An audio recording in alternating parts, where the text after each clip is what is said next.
Tertúlia. Boa tarde a todos. Hoje é dia 23 de fevereiro de 2015, segunda-feira. Estamos iniciando mais uma tertúlia. O verbete de hoje é de número 3.307. Ele contém 5 páginas, 46 logias e 19 máximos. O título é Inventividade Interassistencial, da especialidade Euristicologia, que vai ser aqui defendido pela verbetógrafa veterana, a professora Alba Cardoso. A professora Alba, ela é tradutora de inglês, graduada em matemática, brasileira, natural de Duque de Caxias, no Rio de Janeiro. Voluntário da Conscienciologia desde 2000, docente em Conscienciologia desde 2004 e tenepsista desde março de 2008. A definologia. A inventividade interassistencial é a qualidade, faculdade ou atributo da consciência, homem ou mulher, capaz de inventar, conceber ou descobrir, por meio de estudo, observação, imaginação e ou experimentação, objetos, ideias e técnicas originais, libertárias, a partir de abordagens cosmoéticas. Na pensenologia, nós destacamos o holopensene pessoal da inventividade interassistencial, a imaginação ortopensênica, os eurístico-pensenes, a eurístico-pensenidade, o questionamento à própria pensenidade, o vocábulo pensene enquanto neologismo científico originalíssimo. Na fatologia, a inventividade interassistencial, o omni-questionamento, a natureza inventiva profilática, o capital intelectual positivo, o repertório de instrumentos heurísticos. Para a fatologia, a autovivência do estado vibracional profilático da consciência predisposta à neoideação, a aquisição parapsíquica de informação, a captação extrafísica de neoideias, o crivo do raciocínio cartesiano presente nas observações atentas na dimensão extrafísica, a hipótese para a resposta à pesquisa multidimensional desafiadora levar à megagestão consciencial universalista. A divisão detalhismo conta com 25 sessões e 13 máximos. Na remissiologia, nós chamamos a atenção para os seguintes verbetes: aplicação da neoideia, autorrecuperação dos megacons, central extrafísica da verdade, consciência-solução e criatividade evolutiva. A frase enfática: a inventividade interassistencial é exercida pela consciência lúcida predisposta às ondas de inspirações ortopensênicas provenientes dos estudos técnicos contínuos e interações homeostáticas. Questionologia. Você, leitor ou leitora, admite manifestar lucidamente a inventividade interassistencial? Conserva a formulação original cosmoética ainda não divulgada? Nas referências, conta-se com a videografia específica, tem uma referência. A bibliografia específica contém 6 indicações, vale a pena conferir. E a mega-análise, nós temos os seguintes tópicos: inspiração, imaginação, criatividade, originalidade, cosmoética, inovação, prioridade, genialidade, ortopensene, verpom, repertório, serendipidade, engenhosidade, experimentação, fenomenologia, arquivologia, euristicologia, experimentologia, autopesquisologia e cosmoconscienciologia. Bom, professor Alba, de praxe nós solicitamos sempre ao verbetógrafo, antes de começar a responder as questões dos teletertulianos e dos tertulianos, de colocar os motivos, as razões que levaram a escrever o verbete em questão. Você poderia colocar para a gente? Então, boa tarde a todos. Esse verbete, na época que eu propus o tema, eu me reportei a uma lembrança de quando eu ainda era treinanda de aula, né? Estava treinando para ser professora de Conscienciologia, e alguns professores falavam, né, você tem uma abordagem original, com algumas ideias, como apresentar as aulas, e falaram de inventividade. Aquilo ficou na minha cabeça, da inventividade. E depois eu, acompanhando outros professores também se formando, eu vi isso também neles. Então, eu vi que, na verdade, todo mundo tem um toque original que, se a pessoa deixar a própria individualidade sair, aquilo aparece, né? E a ideia inicial era essa. Só que, quando eu peguei para escrever o verbete, eu já estava pesquisando personalidades inventoras, principalmente século XVII, XVIII, assim, ali mais Europa, né? E foi uma época que tinha muitos vídeos na televisão mesmo, é coisa que você não controla, né? Uma coisa é você procurar um vídeo no YouTube específico, você foi atrás, mas na televisão apareciam muitos vídeos sobre inventores, e aí aquilo dali juntou. Sincronicidade, né? Aí foi na época que eu comecei a escrever, então eu achei sincrônico, e aí eu ampliei, em vez de deixar só na sala de aula, eu coloquei geral, né? Tudo quanto é tipo de invenção que pudesse existir, e por isso que ele foi desenvolvido dessa forma, sim, foi essa a intenção. A verbetógrafa, professora Alba, citaciologia, página 1, primeira linha, poderia explicar a citação "O acaso só favorece a mente preparada" de Louis Pasteur? O acaso realmente existe ou não temos ainda a plena cosmovisão dos fatos? Aí, nessa frase, ela é para ajudar a entender, não assim, aqui a gente não tem a pretensão de estudar o acaso, né, nesse ponto aqui. A intenção é mostrar para as pessoas que, quando a pessoa está pesquisando, quando o cientista está pesquisando, continuamente, às vezes ao longo de vários anos, esse investimento nesse estudo, nessa pesquisa, é o que traz a possibilidade, por exemplo, de ter uma serendipia, de ter intuição, de ter sonho lúcido com o assunto. Tem, inclusive, um livro, que é esse aqui. Esse aqui é... aqui, ó, dá para ver. O Eureka. Subtítulo dele, né? Descobertas científicas que revolucionaram o mundo. Na verdade, tudo quanto é descoberta científica, né, tem algum nível de revolução. É da Leslie Allen Horwitz. Não sei. Então, nesse livro aqui, ela fala desses pesquisadores, cientistas que já vinham há algum tempo, né, pesquisando, alguns realmente décadas pesquisando o assunto, e a partir do acúmulo de conhecimento, do acúmulo de informação, e às vezes até troca de experiência com outros pesquisadores, aí aparecia a possibilidade de uma intuição. Então, o acaso, né, ou a sorte, né, ou a fortuna, favorece a mente preparada. Eles já estavam preparados para aquilo aparecer. Se eu não sei nada do assunto, eu não vou achar que vou sentar aqui e esperar uma ideia cair, né, do céu. É mais a preparação de estudo mesmo, né? Vai se criando um holopensene, né? O pesquisador, ele vai...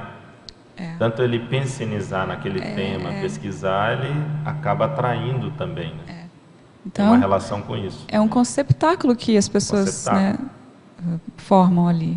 Tanto no próprio escritório, ou na casa, ou às vezes até em ambientes de troca, de debates mesmo. Aqui, por exemplo, isso aqui é um conceptáculo, né? O tertuliário, né? Patologia, página 1 também, quarta linha. Como podemos melhor... Aqui não sei, não está bem redigido aí, não sei o pessoal lá que mandou. Como podemos melhorar, talvez, né? Melhorar a apreciação do imprevisto que nos acontece? Então, melhorar, eu penso que a gente pode estar o tempo todo ligado com esses imprevistos e eu penso assim que fortalecendo a curiosidade mesmo, porque o imprevisto ele pode ser observado como alguma coisa, às vezes até que a pessoa ache ruim, mas às vezes uma sincronicidade não necessariamente tem esse enfoque ruim. Então é mais ficar ligado com tudo que acontece, anotar todas as coisinhas que parecem coincidências, tá sempre curioso para situações. Eu não sei se é nesse aqui, próximo desse, tem uma parte no verbete que eu falo também do gosto que a gente tem pelo inusitado, né? Então ele é um pouco parecido com isso aqui, com a questão do imprevisto. O inovador, a pessoa que tem essa tendência, ela gosta do inusitado, ela gosta do imprevisto. É diferente de quem não tem muito essa tendência. Quando a pessoa que não tem o gosto pelo imprevisto vê algo diferente, a tendência é ela criar uma resistência àquela forma diferente de pensar ou de ver as coisas. Eu lembro que várias vezes professores, às vezes até o Valdo, numa tertúlia falando alguma coisa assim, o que vocês acham que é a solução desse problema? Aí a gente ficava, né, sem saber direito e ele dava a solução, dava respostas. E tinha sempre as pessoas que abriam o olho e ficavam curiosas, né? Mas, fantástica essa ideia, como é que ele chegou a isso aí?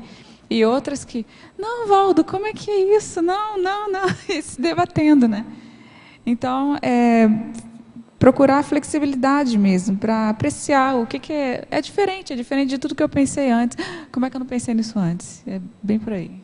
Isso também tem relação, até, muita questão dos autores. As pessoas às vezes têm aquelas ideias que o autor só vai começar a escrever na hora que ele senta diante da mesa e começa ali a digitar ou escrever manualmente. Quando, na verdade, quando você está envolvido com a pesquisa, você está tendo ideia em qualquer momento, em qualquer local, você anota, às vezes, uma frase, um termo, então não é só naquele momento, né? O tempo todo a pessoa está pensando, refletindo sobre o assunto, e a ideia pode vir em qualquer lugar. E essa questão de estar lidando com o imprevisto é porque a pessoa está pensando, imersa na pesquisa o tempo todo, né? Então aquilo passa a ser elemento, e tem a ver até com a questão anterior do acaso também, né? Porque a pessoa está preparada, ela está vendo. Está preparada, Eu vejo muito isso com o cosmograma, né? Se você tem um tema de pesquisa que você está sempre trabalhando, sempre você está vendo coisas ali que aparecem no dia a dia, num jornal, numa revista. Quando você vai ver, você acumula uma série de matérias, né, reportagens, porque você estava ligada. Sim. Se você fosse sair, agora eu vou atrás disso, quase você não vai achar. É por isso que é legal ter um tema de interesse, ou vários temas de interesse, porque você vai coletando, né, no caso do cosmograma que você está falando, vai coletando. Não interessa, não estou escrevendo agora, mas eu gosto desse tema. Vai até que você vê uma quantidade enorme de artigos e coisas que você juntou ali. Olha, dá para fazer alguma coisa aqui, né, a partir disso. Justamente. Lógico. Queria fazer só um comentário. Pois não. É que a gente tem na história dos cientistas, né?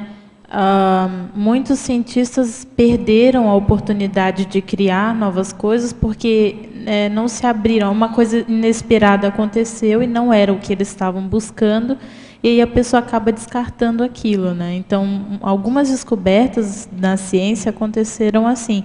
Aconteceu uma coisa inusitada, não tinha sentido dentro daquilo que a pessoa estava pesquisando, e aí fala-se disso. Quando é a hora de você sair, digamos assim, do foco da pesquisa, né, daquilo que você está buscando, e ver o que é isso de inesperado que aconteceu, e aí pode criar uma coisa nova. Tem muitas descobertas que são dessa forma, né? Quando há essa abertura, né? Acho que um dos primeiros capítulos desse livro Eureka, ela traz a história da descoberta do oxigênio pelo Priestley. Ele era um inglês, Joseph Priestley. E aí ele não tinha essa intenção de descobrir o oxigênio, né? Mas ele estava fazendo alguns experimentos esquentando gases, esquentando substâncias que deixavam liberar, né? Que liberavam gases. E numa dessas experimentações ele deixou uma vela assim do lado, e na hora que o gás foi liberado, a vela aumentou a chama. Aí ele observou aquilo, uma coisa boba, né? Às vezes é um vento que dá alguma coisa. Mas não, ele viu que aumentou consideravelmente e ele considerou aquele aumento ali, aquele incremento na chama da vela. Aí ele foi pesquisar, relacionou também com a respiração, e é claro que ele não deu o nome na hora de oxigênio, mas poderia ter dado, né? Mas não deu, mas ele considerou que era uma opção nova, não era aquela que eles chamavam de flogisto na época, né? Muito comentado. Mais ou menos acidental, né? Bem podia acidental. Passar, né? É só um incremento na chama. Na atualidade ocorre muito isso. Tem um do princípio ativo daquele remédio minoxidil, que é para queda de cabelo, foi por acaso também. Esse princípio estava sendo utilizado para problemas cardíacos. E aí eles começaram a ver que o paciente, o cardiopata, que estava usando daquele remédio, estava melhorando, estava cabelo nascendo novamente. E aí é que eles viram que aquele princípio poderia ajudar também na questão da queda de cabelo. Então, a pesquisa era por um lado e de repente veio informação para uma outra coisa, e dali se abrem novas pesquisas.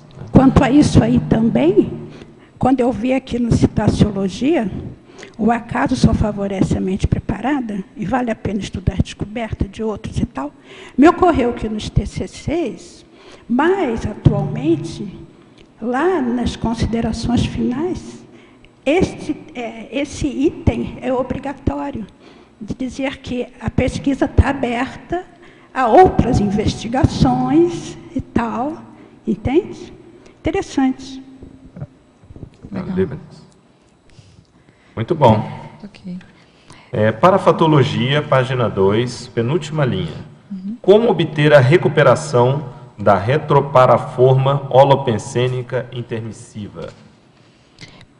Isso aí, a pessoa procura saber qual é o tema de interesse mais comum dela, que ela sempre teve facilidade.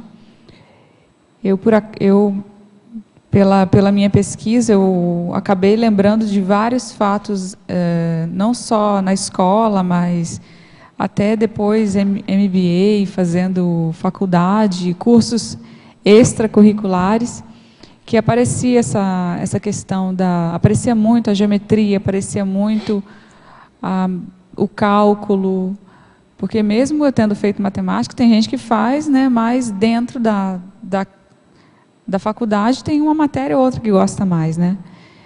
Então, apareciam algumas assim muito pontuais, e eu cheguei a ter até respostas a problemas dentro de sala de aula. A gente estava apresentando um trabalho, o professor fez uma pergunta que todo mundo ficou assim, né? Que pergunta é essa? De onde veio isso? E qual é a resposta disso? Ninguém nem... E na hora a pergunta saiu da minha boca, assim, blá, blá, blá. E aí o professor arregalou os olhos, está certa. E eu mesma não sei como é que eu dei aquela resposta ali. Mas tinha relação com física, massa, né, e todas essas coisas aí. Então, esse tipo de coisa você vai juntando, vai guardando como informação.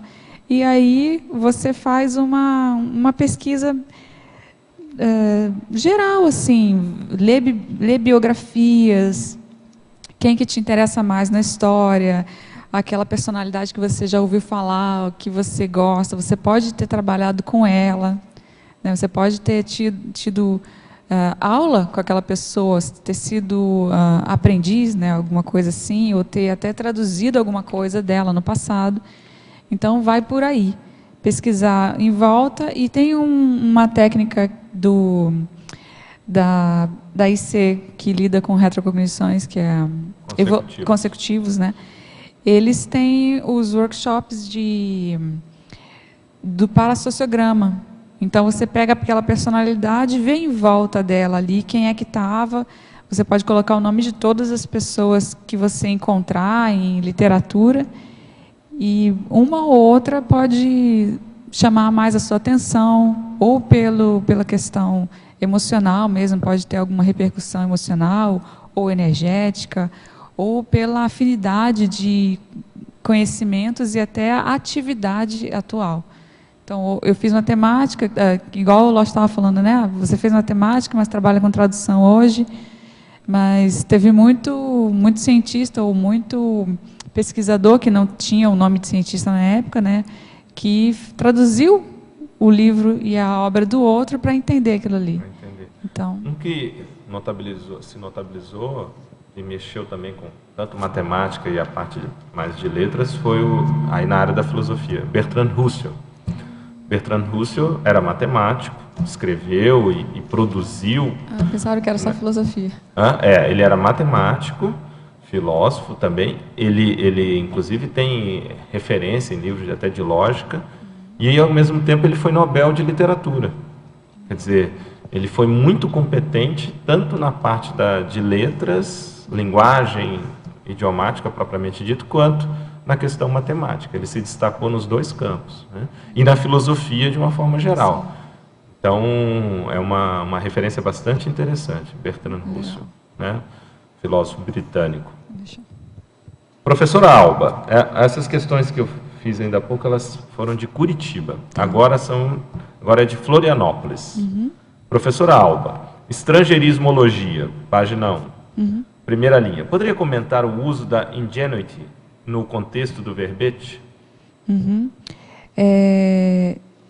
A tradução desse termo é engenhosidade, né?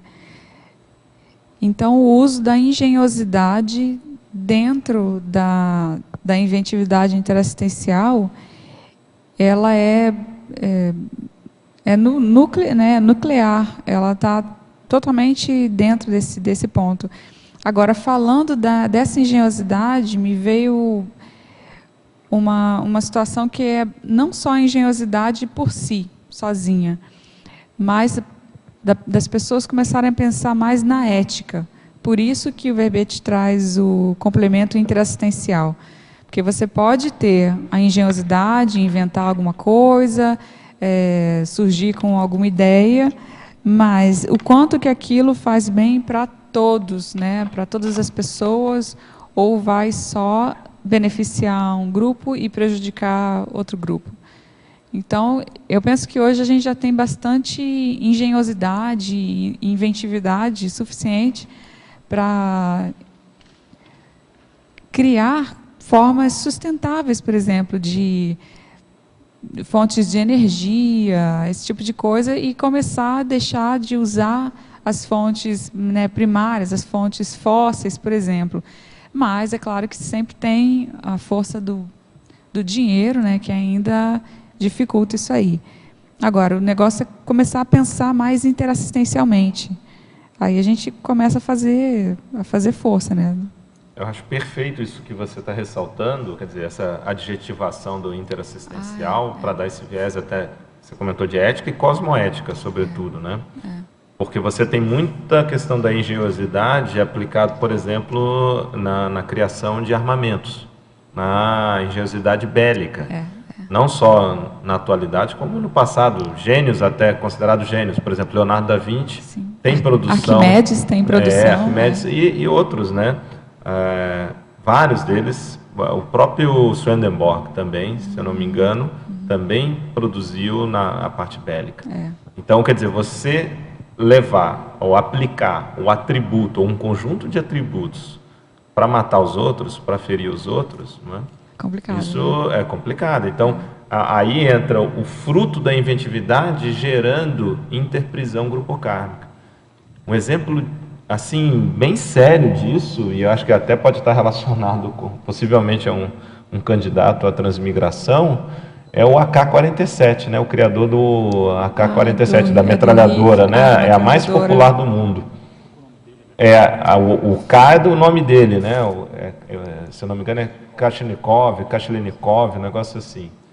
Então, veja, olha só, o cara criou algo, são milhões de metralhadoras. E cada uma Todos os atira conflitos no mundo têm a AK-47, até nos morros do Rio de Janeiro tem a AK-47. Terrível, O nome ficou, né? Virou muitos deles colocam o nome na arma. Winchester, as armas famosas são nessa linha. São. Então, olha só a questão da fixação de um mater pensene com aquela inventividade patológica. Como é que a pessoa vai ter que vir para limpar aquilo? Né? Então, isso aí é um ponto interessante de você ressaltar. O próprio Nobel, Prêmio Nobel, ele não fez a dinamite com fins bélicos, né, o Nobel. Mas quando ela começou a ser aplicada para fins bélicos, aquilo mexeu muito com ele. E foi daí que ele resolveu deixar uma fortuna para a criação do Prêmio Nobel. Foi até a certo ponto um pouco de, não sei se remorso ou culpa, mas pelo menos o que se coloca é que a finalidade dele não era bélica, né? Mas começou a ser utilizado e ele viu isso. Ele foi acusado e tudo. O caso do avião, né? O Santos Dumont. Ele até já tinha uma predisposição ao suicídio, mas um dos pontos que foi alegada foi quando ele viu o avião sendo utilizado para a guerra, né? Mas ali é totalmente diferente. Não, né? Bem diferente. Bem diferente. Agora, hoje a dinamite, a gente sabe que é usado em geologia, né? Mas inicialmente era para as minas. Ele criou para as minas. O Nobel também fez com essa finalidade. E só que aí, obviamente, foi utilizado para outros fins. Aproveita para outra coisa. Tem aquilo. Aí eu acho que tem um atenuante, né? Quer dizer, você tem algo da intenção que da é criação. Uma outra coisa e aí depois se modifica ou se adapta o uso daquela invenção para uma finalidade bélica. Eu acho diferente do revólver. O revólver ele é naturalmente feito para isso. O arco e flecha. A origem é para isso.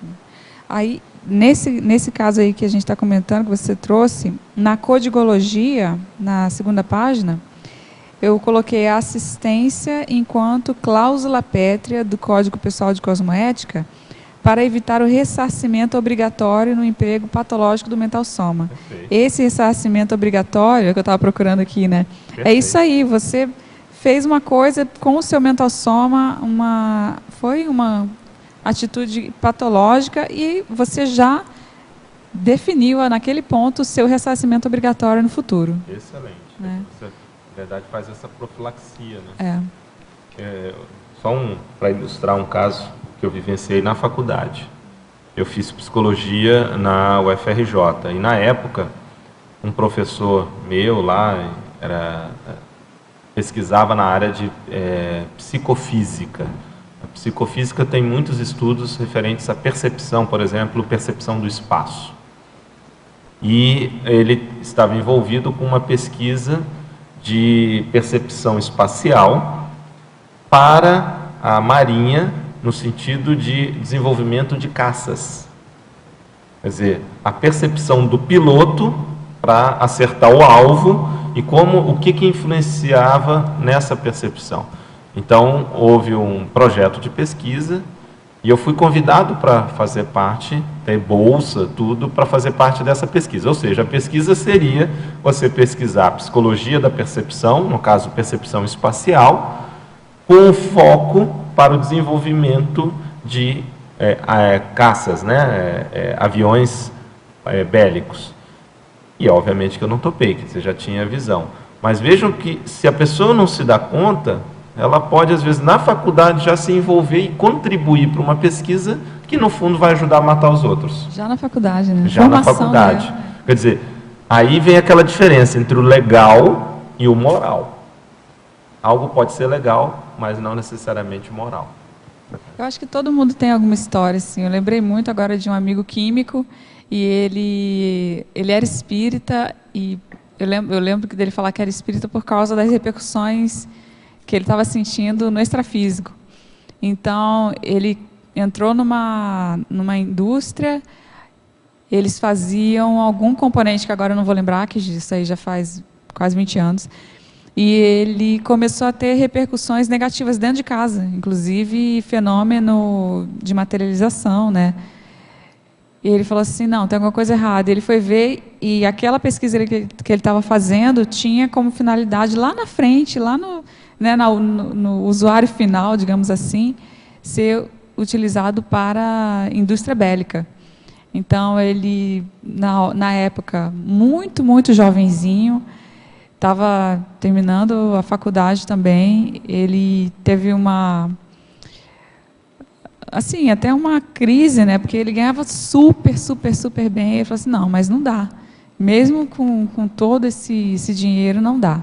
E aí ele largou mesmo e foi trabalhar inicialmente com a docência, né? E depois conseguiu coisa muito melhor lá. Então, é a questão da decisão da pessoa, né? Não, eu acho que esse seu verbete e esse destaque que você deu para a interassistencialidade é muito sério de ser discutido mesmo, porque nós temos, principalmente na área de ciência, na área de invenções, aí está muito associado à tecnologia, muito apoio, muito investimento de organismos bélicos, né, de organismos militares. Sobretudo, uma das falácias para legitimar a guerra é que sempre no período de guerra se tinha um grande desenvolvimento científico e estaria relacionado tanto a descobertas como também a questão da inventividade. Né? Essa é uma falácia que se repete muito. Essa argumentação eu acho vomitiva. Se não fosse a guerra, você não teria o leite condensado. Gente, por favor. Não, isso aí pode cortar. Corta o leite condensado, corta um monte de coisa. Né? Eu prefiro ficar com menos tecnologia e mais avanço cosmoético do que... Não, e também entra outra questão. Tudo bem, realmente a guerra teve um impacto, porque houve muito investimento pesado.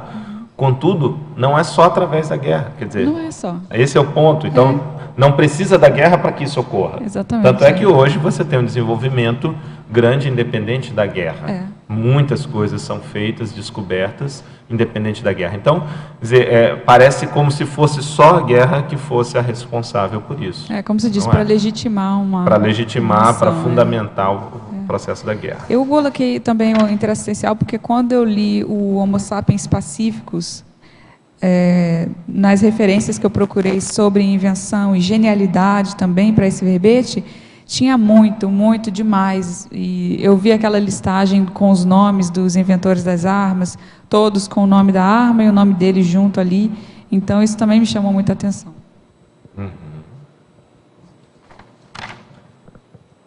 Agora são questões do Rio de Janeiro. Professora Alba, Fatologia, página 2, sexta linha de baixo para cima, gostaria que aprofundasse o paradigma consciencial enquanto fruto de inventividade interassistencial. O paradigma consciencial em si, ele já é uma mudança na mentalidade, porque a tendência era o estudo pelo paradigma cartesiano, é só questão material, né? E o estudo do que a gente consegue medir com os instrumentos que temos hoje. Então, qualquer ômetro que você tenha, né, barômetro, termômetro, você consegue medir uma certa energia física. Mas toda a questão extrafísica, você não consegue medir, você não consegue palpar, você não consegue entender como funciona se não for por outras metodologias, por outras observações, por experimentos que são subjetivos e que muitas vezes não são considerados como ciência, mas que, à medida que vai havendo a repetição dos experimentos, o acúmulo dos dados, você consegue ver, inclusive, repetição, replicabilidade, não ao modo que, né, é definido na caixinha lá, convencional, mas você consegue fazer repetição dos experimentos e chegar a resultados, sim. E hoje a gente tem vários pesquisadores aí, inclusive utilizando não só equipamentos, não só essa parte subjetiva, né, de uma análise subjetiva, mas também equipamentos físicos que ajudam a medir vários espectros de ondas, espectros de energias, que ao longo do tempo a gente acha que vai ter mais instrumento mais fino, né, mais acurado, mais aguçado para entender as energias diversas que a gente tem no universo. Então, eu vejo como uma inventividade, sim. Agora, na ciência, é porque aqui eu estou sem a tabela, mas tem uma tabela que diz desde os níveis, os graus de inovação e inventividade de cada ideia nova, de cada objeto novo, de cada conceito novo. Então, você tem desde aquela coisa simples, muito simples, que foi só uma adaptação, por exemplo, você tem o lápis, e do lápis você resolve fazer uma caneta. É uma mudança. Mas já existia alguma coisa para escrever? Já, mas foi uma evolução. E tem aquelas coisas que ninguém nem sabia que existia, todo mundo achava que existia flogisto, que é uma ideia que é ultrapassada hoje, vem as pessoas e pesquisam e descobrem o oxigênio, aí descobre-se outros gases. Então, tem desde daquele mínimo até o máximo. Uma ideia de mínimo é o que a gente faz muito aqui, técnicas pessoais de aprimoramento da própria pensanidade. Então, eu criei uma técnica que, com essa técnica, eu consigo lidar melhor com X.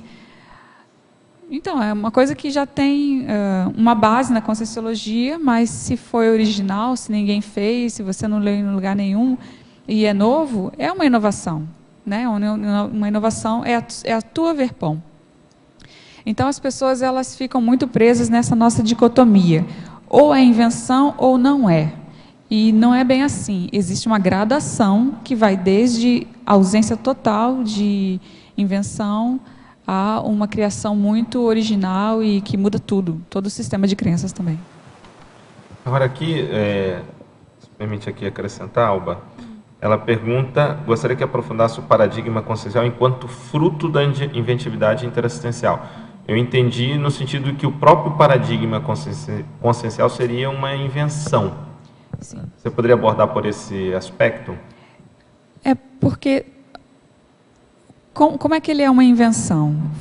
Foram reunidos vários fenômenos que já existiam e proposta uma ciência e proposto uma nova observação desses fenômenos, porque todos não eram nem pesquisados, né? Eram só observados e relatados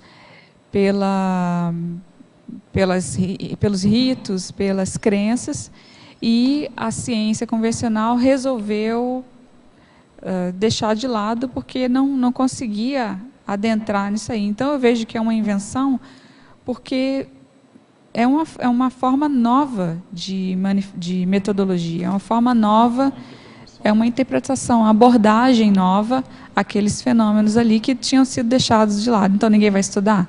Não, alguém vai estudar isso em algum momento, né? Perfeito. Parafatologia, página 2, quarta linha. O que seria o problema de conexão cérebro para cérebro? Eu também quero saber.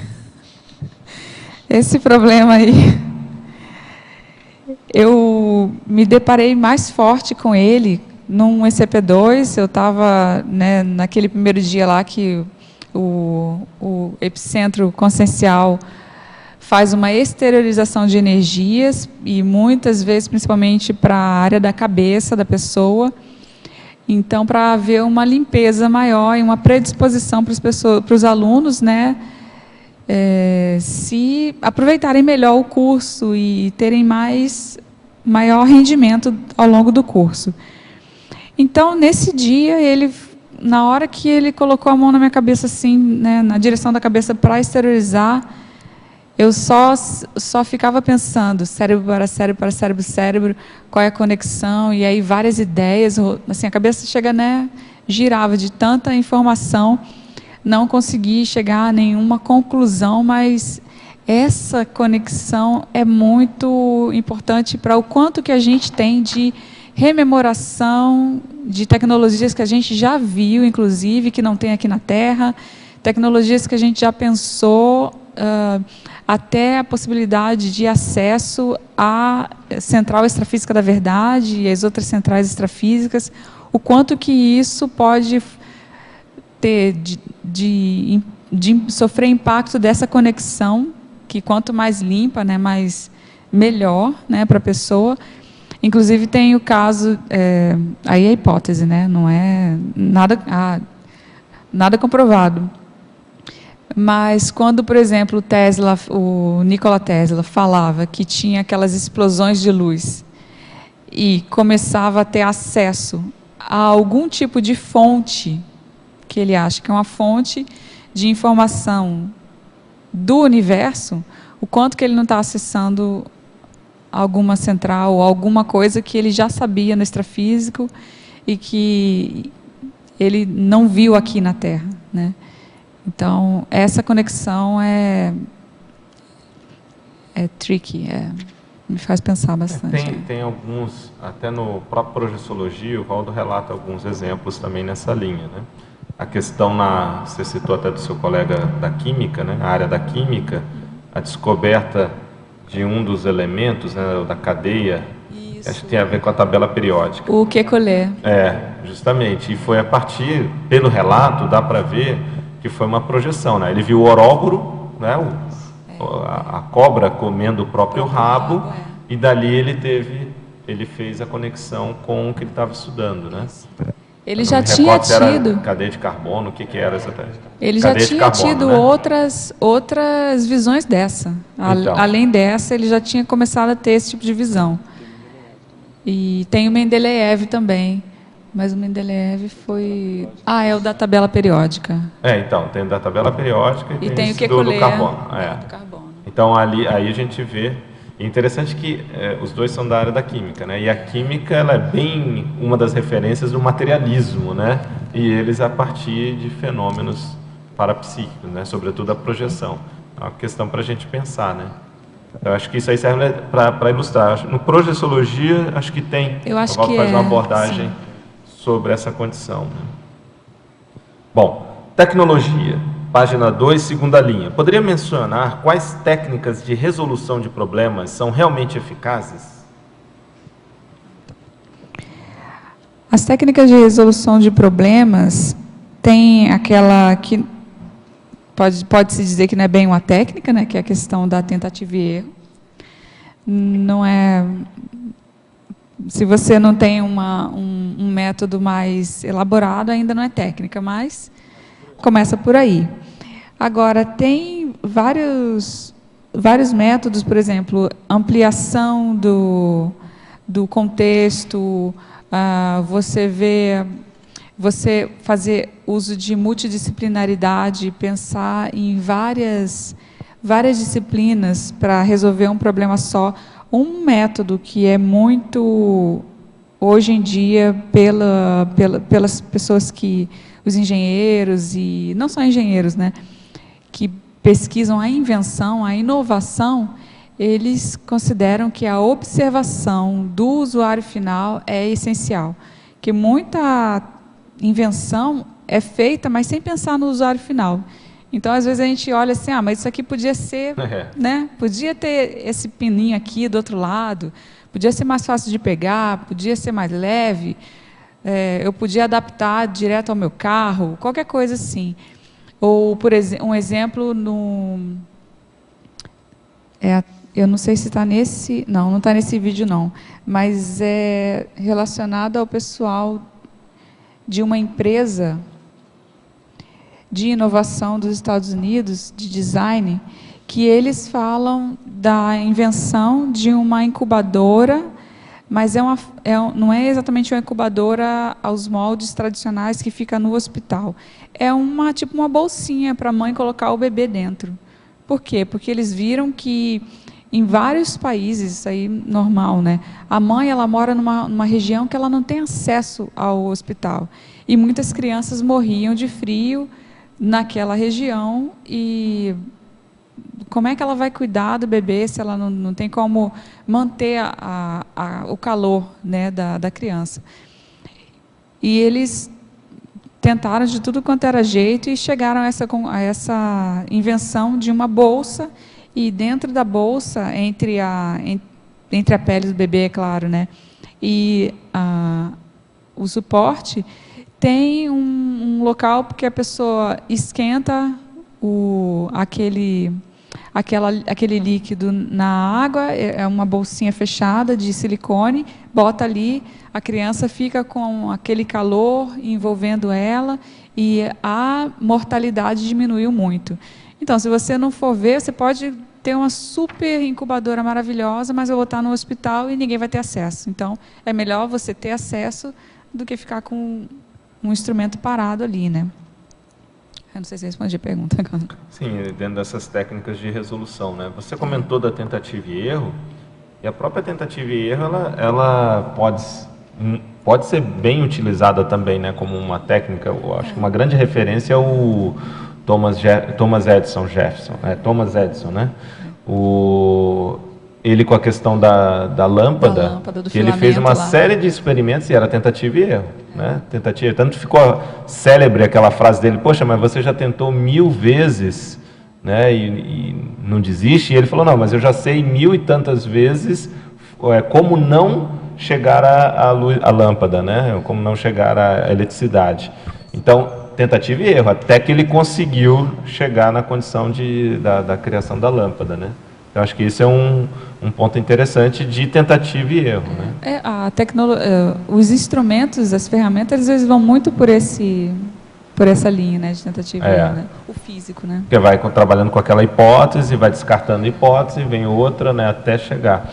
Outro aspecto que é interessante do que você ressaltou, você falou do usuário final, né? Que muitas vezes se esquece disso. E aí é muito engraçado, até na engenharia se coloca aquela piada, né, que às vezes o engenheiro ele tem uma solução e vai em busca de um problema. Primeiro ele tem uma solução, não sabe ainda para quê, mas aí vai atrás do problema para achar, quando na verdade o problema tem que ser o ponto de partida, né? Então tem muito disso. E um aspecto interessante também nisso que eu lembrei quando você estava falando, do próprio Steve Jobs, né? Que é uma referência em questão de inovação. E ele era muito parapsíquico. Se a gente pegar a própria biografia dele, o parceiro dele, né, o sócio dele que criou junto com ele a Apple, ele falava que ele era uma espécie de antena. Quer dizer, ele não sabe falar a questão do parapsiquismo, mas ele era uma antena que captava as ideias, as inovações, e ele conseguia se antecipar. Então a gente vai vendo o relato e realmente é o processo parapsíquico, totalmente parapsíquico, onde ele ia tendo, e ele falava, ele radicalizava um pouco, ele falava, ele era contra a questão de pesquisa de mercado, essas coisas, né? E o processo dele era muito mais parapsíquico, ele se antecipava. E é interessante, porque ele falava de ver o problema que nem o cliente ainda sabe que tem aquele problema. E tem isso também. Tem isso, né? De você antecipar a um problema que o cliente não sabe que tem, né? Ou que vai ter. Né?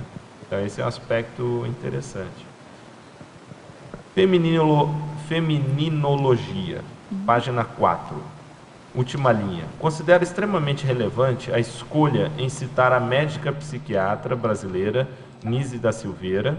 Poderia comentar mais sobre ela? Eu coloquei ela porque, primeiro eu queria colocar uma brasileira, né?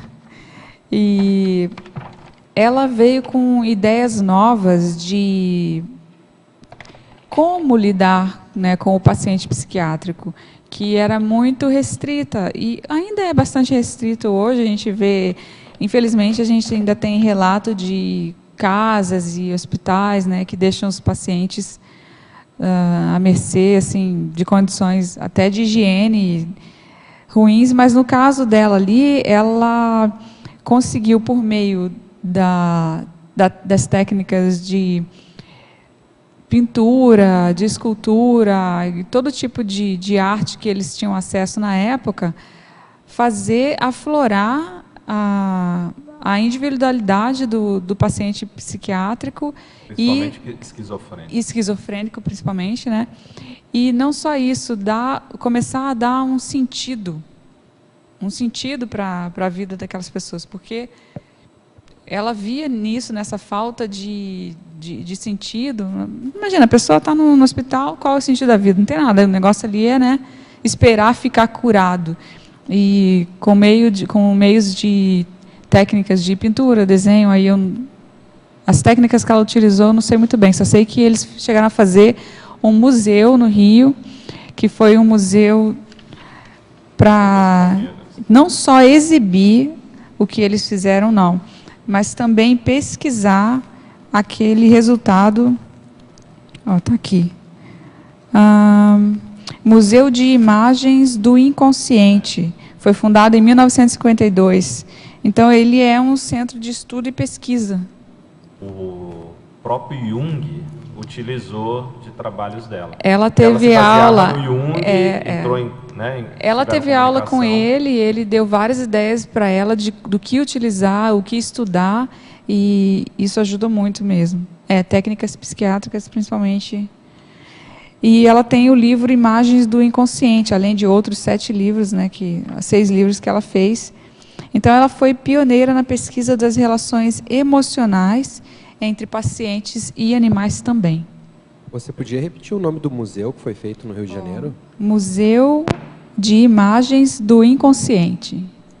Imagens do Inconsciente. Inclusive, aqui no CAEC tem um busto dela. Tem, né? Tem um busto dela. Alô, aproveitando o item da perfilologia, poderia adiantar aí o que a Mary Dixon Keys inventou, porque a gente acho que conhece. A Mary Dixon Keys, eu não sei, né, Keys ou Keys, como é que eles falavam lá. Ela foi a primeira mulher a ter um invento patenteado, reconhecido nos Estados Unidos. Foi uma questão um pouco política, né? Porque os Estados Unidos estava numa condição de 1809, isso aí, estava numa condição de querer ter mais patentes, né? Crescer na área das invenções, e eles deixaram essa mulher que se propôs, que fez o pedido, né, da patente dela, e então eles queriam estar na vanguarda. Só que, normalmente, nessa época, quem fazia a detenção das patentes eram os maridos, porque se colocasse o nome da mulher, aí era toda uma investigação em cima. Mas como assim? Quem te ensinou a fazer isso aí? Né? Aí não reconhecia e tal. Então, ela foi a primeira que realmente foi, tentou e conseguiu. Foi com uma técnica de tecelagem de chapéus, que já era até utilizada na Inglaterra, mas só que as mulheres da Inglaterra também tinham o mesmo problema, e até foi perguntado para uma delas, não quero que meu nome seja escrutinado, né? Então eu prefiro ficar quieta aqui, meu marido vai pegar a patente e me deixa quietinha aqui fazendo os meus chapéus. Mas ela foi atrás e conseguiu. Então foi citada mais como pioneirismo. Pioneirismo, Professora Alba, Fatologia, página 1, quarta linha, poderia comentar a genialidade expressa na ultrapassagem da verdade corrente? Isso é uma questão de Goiânia. Tá. Então, quando você tem uma genialidade, uma invulgaridade, algo acima da média, e você consegue, através dessa manifestação, ultrapassar o que é o comum, você acaba tendo uma invenção. Seria uma definição de invenção, né? E além da verdade corrente. O que é a verdade corrente? É a verdade atual, é a última verdade descoberta até o momento. Então, se você vai além disso, você tem uma invenção, uma inovação, uma descoberta de algum nível ali. Isso que eu quis dizer. Professora Alba, gostaria de saber se você chegou a fazer algum estudo sobre Nikola Tesla, Segundo algumas biografias, ele possuía uma elevada capacidade inventiva, sendo capaz de visualizar todos os detalhes de suas invenções apenas com a sua imaginação, sem colocar nada no papel. Essa é uma questão direto de Piranguinho, Minas Gerais. Essa foi uma das sincronicidades que aconteceram quando eu comecei a escrever esse verbete. Eu assisto muito aquele canal History, né? E toda hora que eu parava para ver o History, aí vinha algum tipo de programa que falava de energia. Eu cheguei a ver aquele programa deles, Guerra das Correntes, né, que é a briga do Tesla com o Edison. Na verdade, eles colocam o Edison com o Westinghouse, né, o cara que tinha o dinheiro efetivamente. Então, muitos programas nessa época apareceram. Eu vi uns 6 programas assim que mencionavam ele. E cada um trazia um pedacinho picotado da história dele. Foi aí que eu fui, né, começando a ter mais informação. Eu já tinha me interessado pela personalidade antes, mas eu ainda não li uma biografia dele, eu ainda quero ler. E essas informações que eu tenho são todas a partir de biografias de internet picotadas. Então, ainda não dá para, né, dizer o que às vezes é invenção do pessoal da internet, né, e tal. Mas em vários deles há esse relato mesmo, que ele tinha a capacidade de ver o objeto em 3D. Então, não é que ele imaginasse, não. Ele vinha a imagem para ele. A imagem vinha, e mudava, né, a localização e o que vinha depois e antes. E não só aquela peça isolada, mas o sistema no qual aquela peça se encaixava ali. Então, era a forma que ele, né, capturava as informações. Outro que tinha uma grande capacidade imaginativa e fez muita apologia disso foi o próprio Einstein, né? O Einstein, no sentido de cálculo, sobretudo. Mas como ele era bem materialista, ele atribuiu isso exclusivamente aos extraterrestres. O próprio Tesla. Ele tem um artigo falando, Talking to the Planets, falando com os planetas, né? Uhum. E aí ele achava que quem dava essa informação para ele eram extraterrestres. Não descarto, mas também, né, não sei como é que funcionava. Bom, agora uma questão aqui de Foz do Iguaçu. Professora Alba, analisando o caso abaixo, recentemente um mecânico argentino, ao saber como se retira uma rolha de dentro de uma garrafa sem quebrá-la, inventou o aparelho que pode revolucionar partos. Desde o fórceps e as ventosas, usados há séculos, que a medicina não via aparecer nenhum instrumento para ajudar os bebês a nascer. Agora, uma ideia nascida numa oficina deu origem a um aparelho muito simples e seguro, que utiliza a sistemática de envolver a cabeça com um plástico que, ao encher-se de ar, ajuda a puxar a criança sem os riscos provocados pelo uso de fórceps. Este mecânico deve ter se envolvido com medicina numa vida anterior. O que você acha disso? Olha, hoje em dia a gente tende a especializar as pessoas. Então, assim, você é médico, descobre na área da medicina. Você é físico, descobre na física. Mas durante muito tempo, quando não tinha ainda essas disciplinas muito bem delimitadas e definidas, um experimentador de uma área pesquisava outra. E, inclusive, uma das coisas que é mais comum de se ver é aquela pessoa que não tem o cérebro, né, a mente formatada pela área de conhecimento, conseguir ter uma invenção naquela área, exatamente porque não está formatada, ela veio com uma ideia diferente. E os vários cientistas utilizam informação de outras áreas. Tem aqui, agora, acho que está em teoria, que teorias de invenção, né?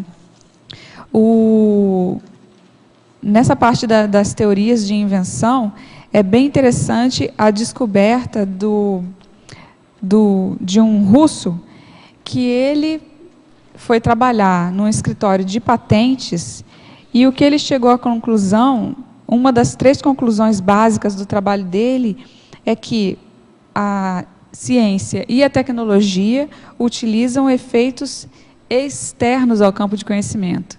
Então, você está pesquisando aquele conhecimento e você utiliza efeitos, né, recursos também externos àquela área ali. Você copia, né, você busca, você puxa para a sua área. Isso a gente vê muito na linguística, né? A linguística pega um termo, por exemplo, da física, que é aquela condição da árvore que dobra assim e volta, a resiliência e vai e bota na psicologia, por exemplo. É uma utilização de outro campo. Então, assim, pode ser que ele tenha sido médico, pode ser que ele tenha sido engenheiro só. Como você falou, isso é muito utilizado. Eu ia até lhe fazer uma pergunta que isso tem a ver com raciocínio analógico.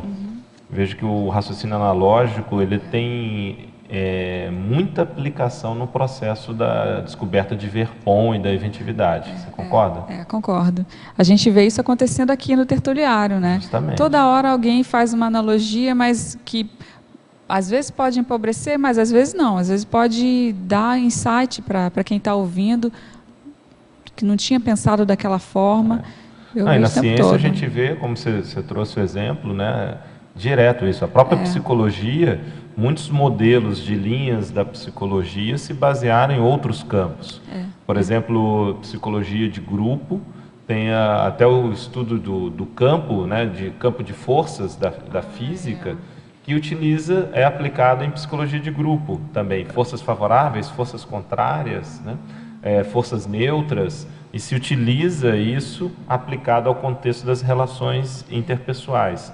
O próprio Freud, na psicanálise, se utilizou de alguns modelos da física para trabalhar, por exemplo, explicar o mecanismo de repressão.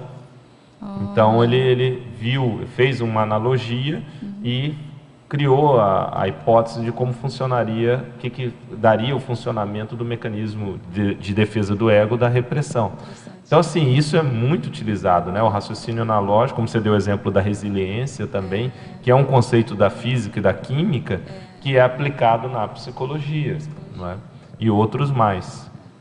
O próprio, que a gente mencionou mais cedo, o próprio Priestley, que descobriu o oxigênio, a principal atividade dele era ministro de igreja, né? Porque ele não era padre, porque ele era protestante. Ele era protestante. Então, por causa da criação dele com os tios. Então, a ocupação dele, ele mesmo falava, a minha principal ocupação é questão de ministro de igreja, né, de priest lá, o nome dele, né, Priestley, né? E ele fazia esses experimentos como segunda, terceira atividade, assim. E aí, contribuiu enormemente para a química. Era o hobby dele. Era o hobby. Bom, agora a questão de São Paulo.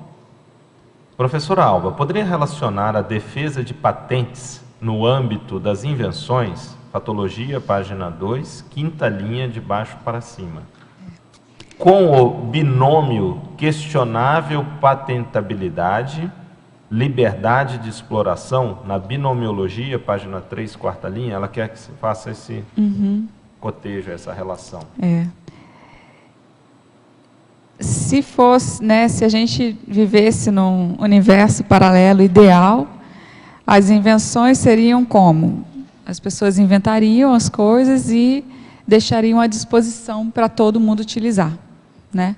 Então, aqui, ó, tá aqui, gente, inventei isso aqui, pronto. Todo mundo pode utilizar e, a partir daquilo, todo mundo poderia replicar e levar para lá e para cá, mas só que existe um cerceamento ali da utilização, né? Não tem uma liberdade de exploração de todos os recursos descobertos e inventados no mundo. Então, por isso que eu coloco que o binômio questionável esse negócio da patenteabilidade e liberdade de exploração. Essa expressão eu vi exatamente com relação ao pessoal que estava falando de inovação e que é bom patentear, né, porque aí aqui você consegue utilizar, mas só você consegue utilizar. As outras indústrias que não têm acesso àquilo ali precisam pagar para poder fazer o uso daquela tecnologia. Então, a patente ela é um dos pontos centrais aqui da inventividade, só que eu acho que ainda não chegou no ponto da interassistencialidade. Ainda está para mudar isso aí. A grande discussão disso, sobretudo, é na área médica, né? A questão da patente de remédios e a quebra da patente de remédios. O próprio Brasil mesmo fez algo positivo nesse sentido com a quebra de alguns remédios referentes à AIDS, né? Para o tratamento da AIDS. Uhum. Então, isso é um ponto muito interessante de se discutir. É questionável, né? Você descobre um remédio, é cura, é saúde física. Então, você comercializa a saúde das pessoas. É complicado.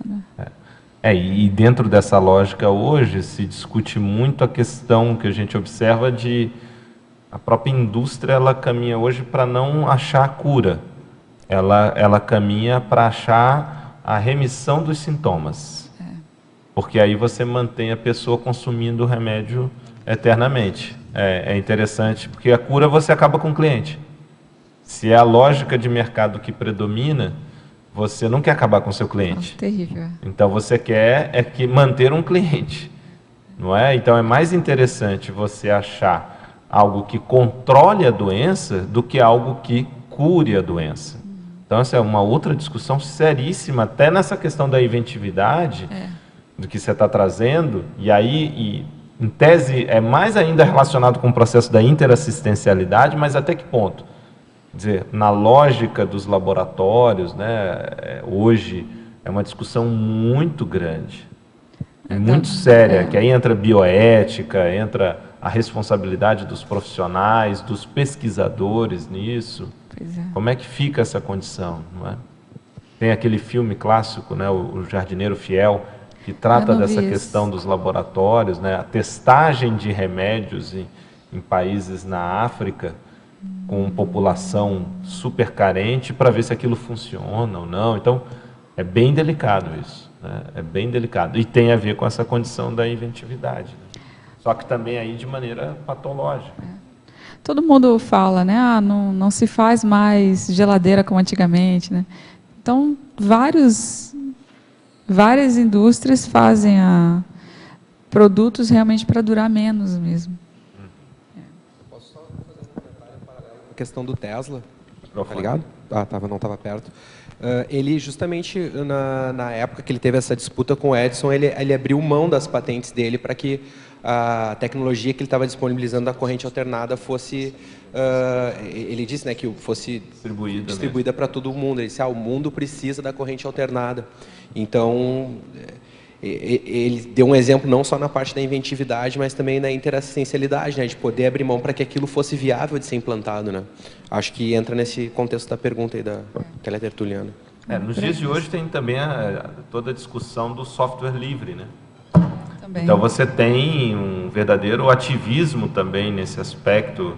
Então, por exemplo, o Linux e outros mais, né? Linux como sistema operacional e outros de navegação, né? E por aí vai. Oi? Ubuntu, né? Aí são vários, né? Mas tem todo um movimento. No caso de educação, por exemplo, o Moodle é um exemplo, é o software de educação mais popular que tem. Então tem muitas iniciativas nessa condição de ter a liberdade, e até aí entra outro aspecto que é a criação coletiva. Quer dizer, a inventividade coletiva, né? O Moodle hoje é um exemplo disso. Que aí um vai, aí um aperfeiçoa, o outro também vai dando a contribuição, você tem uma comunidade, uma plataforma aberta, e aquilo vai crescendo e vai ampliando. Então traz uma série de benefícios também, né, dentro desse aspecto. Interessante da gente pensar Esse seu verbete dá margem, né? Tem muitas linhas de discussão. Não era para ser diferente, né? Tratando de inventividade. Inventividade, né? Não era para ser diferente. Eu queria lembrar aqui ontem, né? Eu estava vendo, porque mesmo depois que eu escrevi, é óbvio, como a gente não consegue esgotar, eu vi um TED do Steven Johnson, é isso mesmo, né? É o autor de Emergência. Depois ele já escreveu vários livros. E ele fala da arquitetura da invenção, da arquitetura da inventividade. Então, quando a gente utiliza essas várias pessoas, né, essas milhares de pessoas para fazer uma plataforma, para dar ideia para uma plataforma, isso tem a ver com a arquitetura da internet que a gente tem hoje. Isso. Ou, às vezes, até num local, aquele café, né, que todo mundo vai lá e troca ideia lá. E ele fez pesquisa em campo mesmo, das pessoas que inventavam, quando elas inventavam, quando é que surgia a lampadinha, né? Muitas das vezes eram nesses momentos de troca, da conversa com o outro. Mas a pessoa está lá conversando, não, mas eu pensei em tal coisa. E aí começa, até que se chega a ideias fantásticas, né? Ele conta o caso lá do GPS, inclusive, e tal. Nós aqui na Conscienciologia, nós temos a oportunidade aqui, a tertúlia é um exemplo, tertúlia. As mini tertúlias com o professor Valdo, e sobretudo o círculo mental somático aos sábados.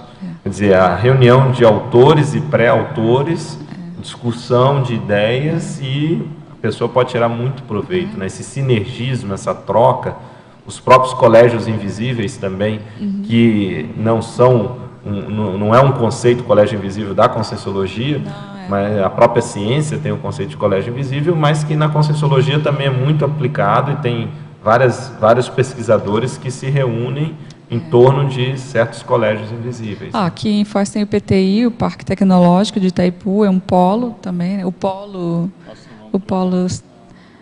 Então, e os cafés da cidade também agradecem, né? Com o fomento de ideias. Gostaria de saber a opinião quanto a Creative Commons. O autor libera os direitos autorais, porque isso é um direito personalíssimo do autor e inventor, versus o copyright, direitos do autor patenteado, registrado e, portanto, indisponível. Pode-se considerar um engessamento da inventividade em nosso século em razão do patenteamento massivo da produção intelectual humana? Ainda é um resultado do capital, ainda da tentativa de, né, proteger o dinheiro. Então, a grande fonte de dinheiro em um tempo atrás era o quê? Você ter terra, né?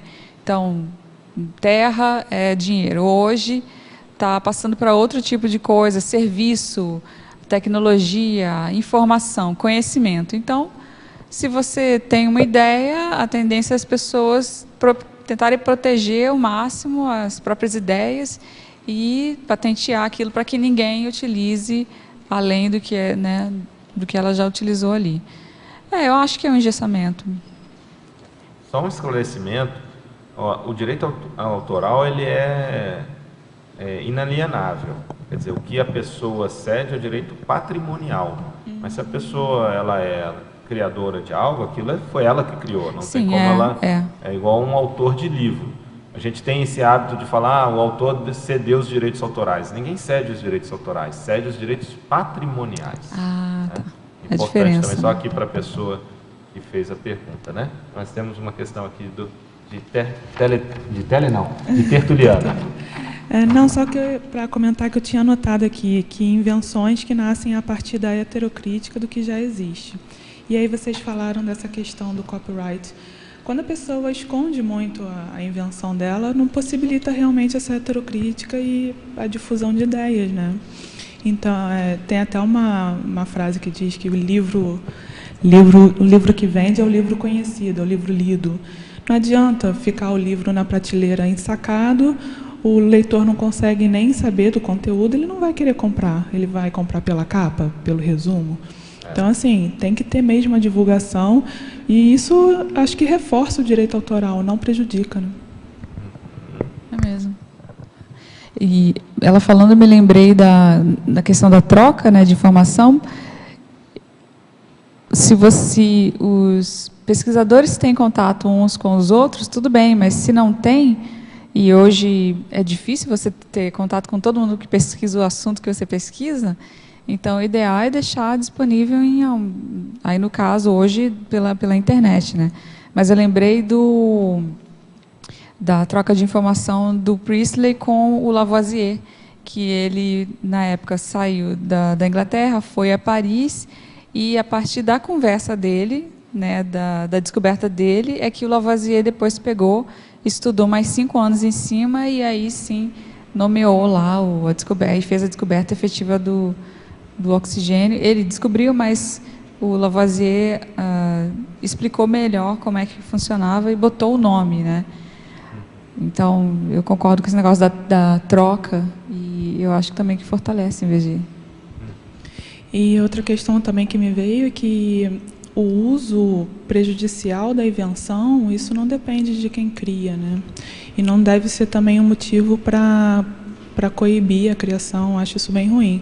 Assim como a divulgação de informação pode ser mal usada também, e plagiada, roubada, mas isso também não deve coibir a divulgação da informação, porque se a intenção é boa, né, tem mais a que seguir. Essa é uma questão que você levanta que é interessante. Será que nunca é responsabilidade? Depende, estou colocando aqui dúvida, né? Depende do nível de proximidade daquela invenção com uma má utilização. Por exemplo, há uma distância grande entre a invenção avião, Santos Dumont, e a invenção dinamite, do Nobel, não há? Em relação a, vamos dizer, a proximidade com uma aplicação bélica. Então, se você vai criar algo que sirva para implodir prédios, você tem que ter consciência que aquilo está bem próximo para implodir outras coisas. Tudo isso a gente tem que pensar. Eu não sei, é uma questão para se avaliar. Não é? Por outro lado, você tem invenções que são direcionadas para algo bélico e que depois elas são para outras coisas. O próprio laser, pensando-se em arma, né, de raio laser, e hoje é utilizado na própria medicina, em vários âmbitos da medicina. Mouse que a gente usa. A internet também. A internet ela surgiu dentro do processo bélico. Era uma rede militar. Para depois virar, né, civil, planetária, mas o processo começou nos Estados Unidos, o processo bélico. Então, como é que fica isso? Mas, eu não sei, e só pensar na intenção boa é aquele negócio. De intenção boa, o inferno está cheio, né? Já tem um dito popular. Então, a gente tem que tomar muito cuidado, porque, às vezes, a sua intenção era positiva, mas a coisa não teve discernimento, né? A situação não teve discernimento. Enquanto a gente estiver nesse grau evolutivo do planeta, é sempre muito complicado, né? Sempre vai ter muita gente com má intenção também. Então a gente tem que considerar isso. Agora uma questão de Floripa. Professora Alba, poderia comentar a possibilidade de todo o processo heurístico estar associado a um fluxo de ideias originais que não são criadas, mas estão disponíveis para todos, porém acessíveis somente àqueles sintonizados com essas energias?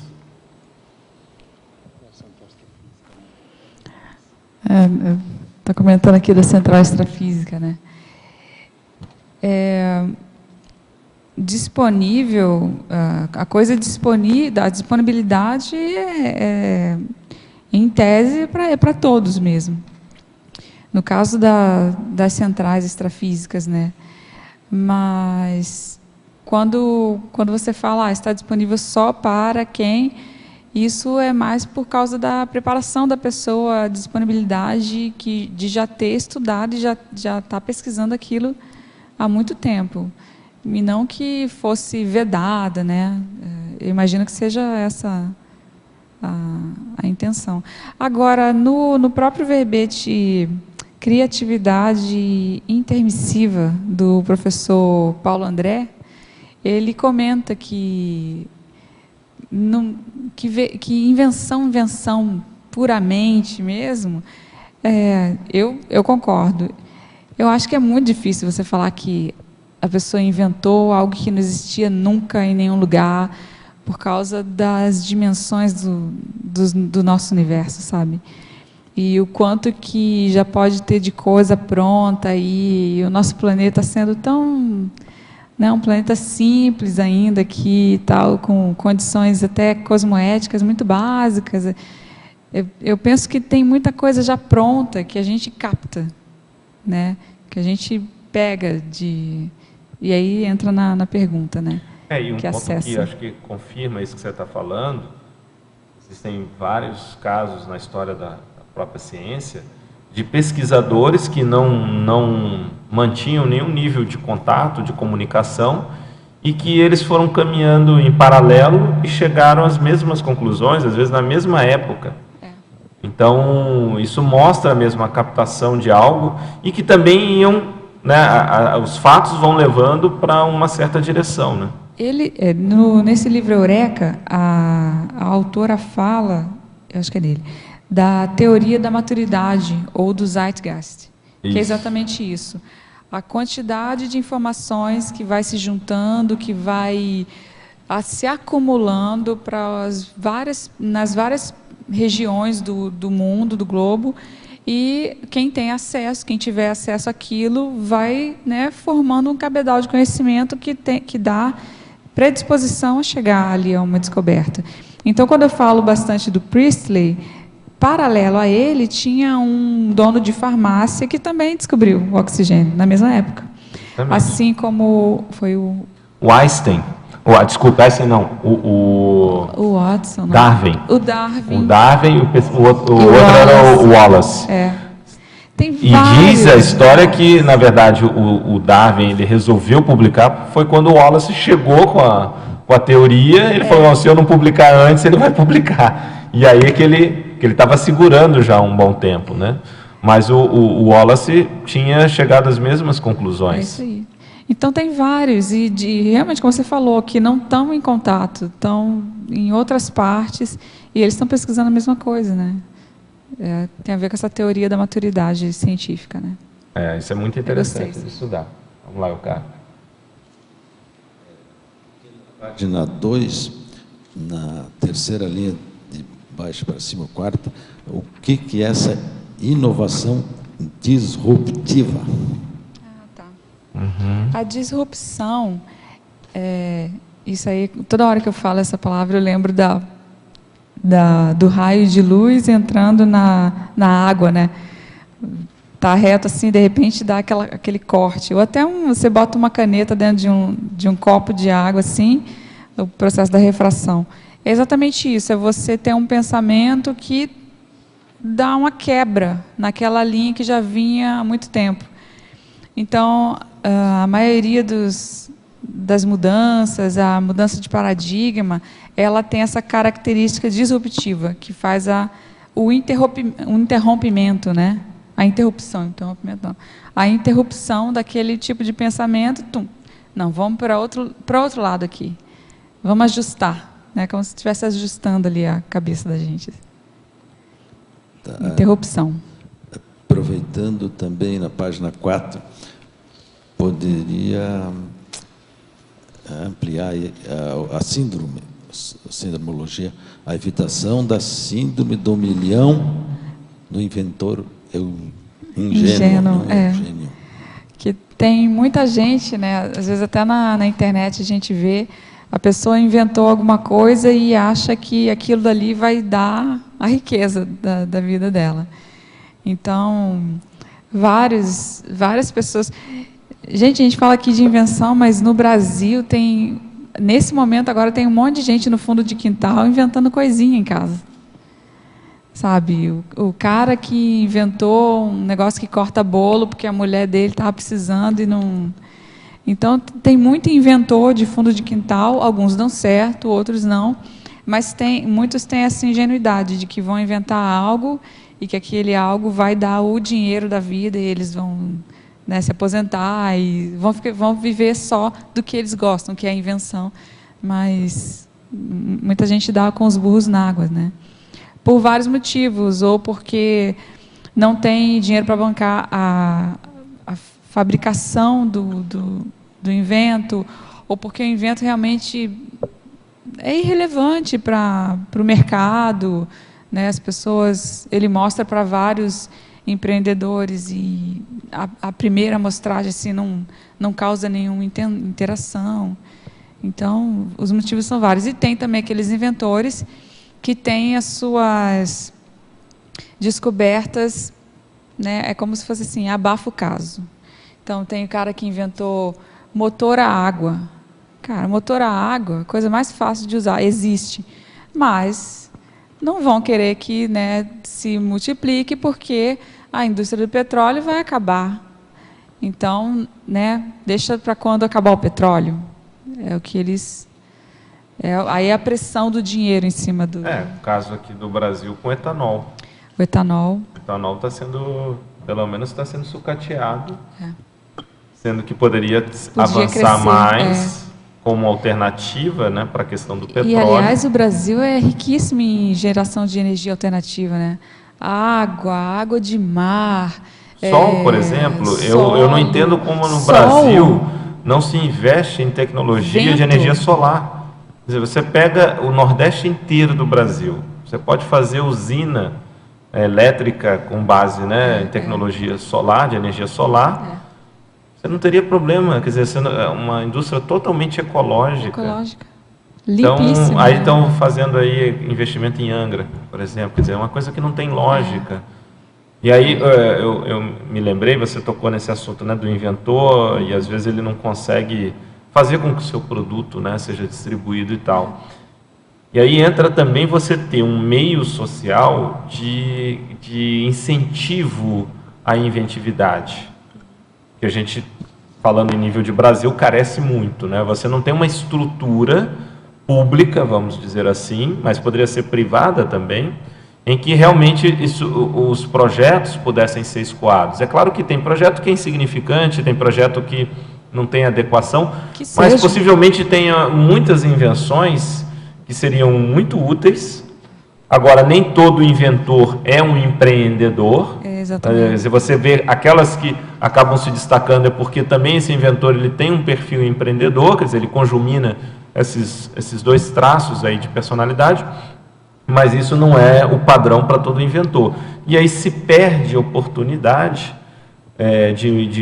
até de benefício, de melhoria de qualidade de vida em função dessas invenções, porque você não tem uma estrutura que possa absorver isso. Fazendo um paralelo, eu vi, assim, acompanhei muitos projetos para melhoria de renda de populações, projetos a partir do terceiro setor, né, e muito associados a políticas públicas, em que há uma falha, que eu sempre faço muita crítica, em que pega-se uma população, qualifica essa população, sobretudo se gosta muito de projetos, por exemplo, de artesanato, né, de produção, mas não se monta uma estrutura de escoamento da produção. Então não adianta nada. Você, pelo contrário, você piora às vezes, porque você qualifica aquele indivíduo, entre aspas, com a promessa de que ele vai poder melhorar o seu padrão de vida, ele tem aquela qualificação, depois ele produz, por exemplo, artesanato, que depois aquilo não é escoado, porque ele não tem a estrutura para aquilo. Então você cria, na verdade, uma frustração. E muitas vezes até porque aquilo que se faz a qualificação profissional, aí como você falou, não tem relevância, quer dizer, não tem mercado também para aquilo. Então fica uma coisa assim só para ter números, né? Não é? Artesanato. Ilusória. Tem, você falando do artesanato e pegando, porque principalmente população de baixíssima renda, né? Eu lembrei de agora eu não vou saber o nome do cara, um indiano. Ele se formou e aí ele falou para os pais dele, né? Eu vou morar numa vila. Os pais dele quase enlouqueceram, porque, né, o cara rico e tal, mas ele queria ter uma experiência lá, numa vila, antes de sair para estudar, né, o resto da educação dele na Inglaterra e tal. E aí, chegando lá, eles começaram a pegar a mão de obra local e trabalhar com invenção. Então, eles, por exemplo, tem um grupo de mulheres que eles treinaram para fazer antenas de captação solar, e essa captação solar serve para toda a vila, e principalmente para cozinha, para não só para água, porque às vezes eles não precisam esquentar a água dependendo da localização, mas para cozinhar, não tem, né, uma facilidade de gás ou de carvão. E ele espalhou essa qualificação das mulheres para várias vilas, a ponto de o prefeito de uma cidade na África e outro continente visitar o local e pediu para ele ir lá treinar as mulheres. Ele falou assim, eu não vou lá treinar, quem vai treinar é uma delas. Então ele pegava as mulheres, porque a mulher, ela fica no lugar. Se o homem, ele aprende alguma coisa, ele já sai. A mulher não, ela aprende e ela fica ali, porque ela se sente já capacitada para lidar com o dia a dia e pronto, tá bom ali, ela vai e resolve a vida dela, ela é muito prática. Aí ele diz que ele treina avós, né, as avós.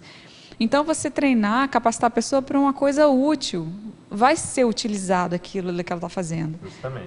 Para fazer comida, todo mundo come, né? Agora, para fazer brinco, né? Nem todo mundo... E não tem uma demanda, tão grande de estar sempre comprando brinco, por exemplo, ou produto de artesanato, com todo respeito a quem se envolve com esses projetos, mas tem que ter esse olhar da sustentabilidade, economia. Sustentabilidade. O processo economia e mercadológico também. Tem que Aí ser são dois sustentável. problemas que a gente está abordando, né? Se tem demanda, e quando se tem uma estrutura de distribuição, né? Ou comercial. Hoje você falou aí do negócio da inovação. Eu entrei no Google e estava lá o Google Science Fair. Eu não sei se tem deve ser o mundo todo, claro, porque se estava lá. A Google Science Fair é uma feira para adolescentes, né, de 13 a 18 anos, que foi lançada agora, acho que é a 3ª ou 4ª edição. Foi lançada agora dia 18 de fevereiro. As inscrições vão até maio de 2015. E são para pessoas, para crianças, para adolescentes que têm alguma ideia e que querem colocar essa ideia para concorrer, e tem prêmio. E as escolas também podem entrar junto, tem lá a parte do professor, tem a parte dos pais, como é que eles podem ajudar. Então, quem tiver interessado, faixa etária, 13 a 18 anos, Google Science Fair. No Google. Ok, temos uma pergunta lá. Alba, por favor, você pode falar um pouquinho sobre, na página 2, parafatologia, na 3ª linha, a descoincidência dos veículos de manifestação durante o momento inventivo? Isso aí é uma hipótese, né, que eu tenho dessa possível descoincidência por causa dos relatos de vários descobridores, vários inventores. Então, o próprio Mendeleev, que era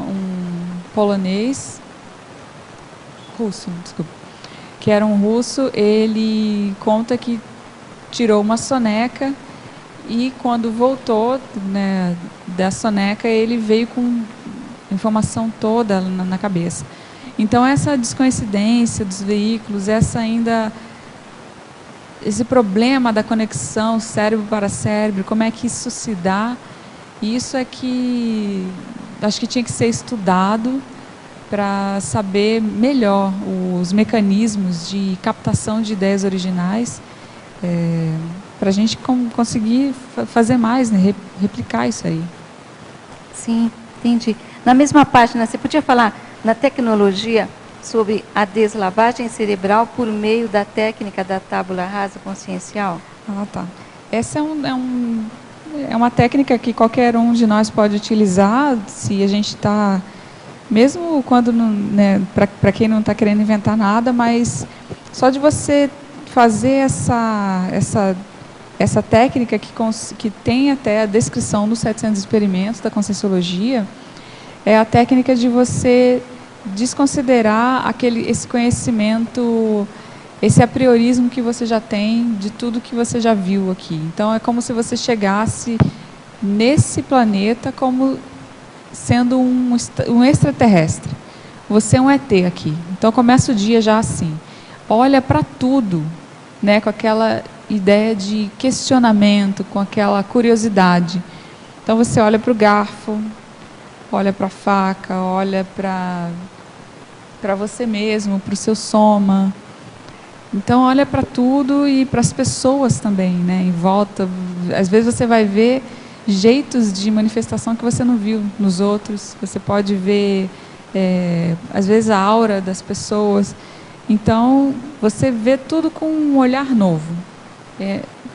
A técnica é bem mais detalhada, mas, em síntese, é isso. Isso ajuda a tirar as preconcepções as mais leves, né? Eu não digo que vai tirar as crenças incrustadas das mentes, mas quando você mexe com energia e faz isso, fica mais fácil limpar a cabeça. É que eu já tentei algumas vezes, mas eu nunca consegui. O dia inteiro, né? Não, é impossível. É impossível. Não, impossível ficar... não é, mas realmente, chega no meio do dia, você já entra no rolo e aí já... isso aqui eu conheço, chega de brincar, né? Acho que a pessoa está brincando. Né? Até mesmo pode ajudar a pessoa, de propósito, tentar outras abordagens sobre a mesma situação. Você está habituado a olhar de uma forma. Por exemplo, a gente pode ter aqui uma relação de grupo, certo? Essa interação que nós estamos tendo aqui na tertúlia. Um psicólogo pode vir e olhar as interações, o processo socioafetivo, processo comportamental, pode olhar a personalidade de cada um é mais extrovertido, o outro é introvertido e tal. Ele está olhando esta cena. Outro profissional vai olhar a mesma cena com outra abordagem. Por exemplo, um linguista vai olhar os processos de comunicação, a pragmática da comunicação, vai olhar uma série de aspectos, o que está subentendido na fala de cada um, a condição polifônica, quer dizer, o que ela fala, o que está por trás, quais são as vozes que estão por trás, que dependem muito da formação dela. Quer dizer, ele tem um olhar da linguística que é diferente, por exemplo, do psicólogo. Um sociólogo vai olhar essa cena e vai ver uma série de elementos que os outros dois não viram. Então, esse exercício é muito interessante para você ampliar a sua cosmovisão. Então, a cosmovisão, por quê? Porque você está vendo várias facetas da mesma realidade. Mas isso você pode sim conseguir na hora que você busca esses campos de estudo para olhar a mesma situação. Eu mesma fazer o olhar como você falou, vários olhares, do psicólogo. Isso. Eu mesma. Exemplo, agora vamos falar um outro exemplo. O tema morte. Um filósofo vai ter, ou a filosofia tem vários textos e vários estudos sobre a morte. Aí, por exemplo, uma corrente que é o existencialismo vai abordar muito a questão da morte. Ora, o psicólogo vai estudar a condição do enlutado, da questão do paciente terminal, vai estudar vários aspectos relacionados à morte. O sociólogo vai ver a morte dentro da sociedade, qual é o significado, quais são os valores. O antropólogo vai ver, conforme a cultura, como é que cada cultura vê a morte, os ritos de passagem, os rituais, tudo isso, o processo da religião e a morte, você está vendo? O tema é o mesmo. Então, se a gente é de uma área, por exemplo, a pessoa é advogada, está acostumada a ver aquilo, o direito vê a morte também a partir de determinados aspectos. Está acostumado a ver daquela abordagem. Então, você vai agora tentar sair da sua área e procurar ver outras áreas sobre o mesmo tema. Isso amplia. Aí você sai daquela sua visão restrita, porque você está vendo outros aspectos que normalmente você não considerava. Entendi. Tá, obrigada. Alba, Na antagonismologia, não sei se você já comentou, o último item, você poderia explicar o antagonismo escola original e escola tradicional? Você poderia explicar? Quanto mais original a forma da gente aprender, o que a gente aprende, né, nas matérias e em geral assim, melhor. Tem até um conceito que está sendo divulgado aí a partir dos Estados Unidos, eu não sei como é que poderia ser traduzido, ainda não pensei nisso aí. O homeschooling, que é o quê? A criança, né, o jovem, não vai a uma escola tradicional, convencional. Aprende as matérias básicas, exemplo, matemática, português, geografia, biologia, com os pais ou com algum professor profissional, e o resto, a criança procura projetos que ela se interesse. Então, a criança pode ter interesse com lagartos, né? Gosta muito de bichinho e tal, e aí vai participar de projetos naquela área.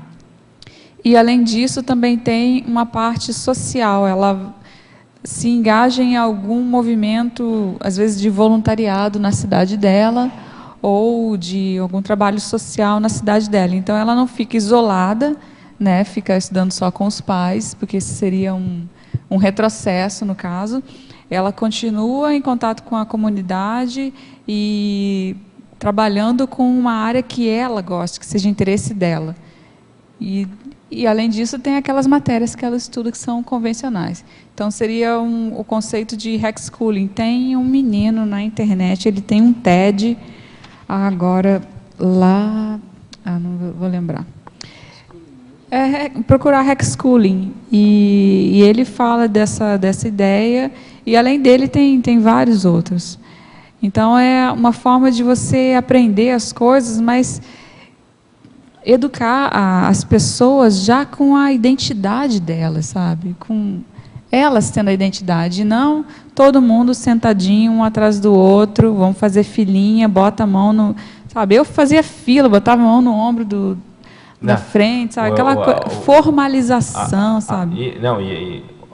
A anticriatividade, por exemplo, a gente pegou uma época ainda com o final da ditadura, onde você tinha, em tese, para trabalhar criatividade na aula de arte, que era fazer a escultura, por exemplo, o objeto de acordo com aquele modelo que a professora colocava.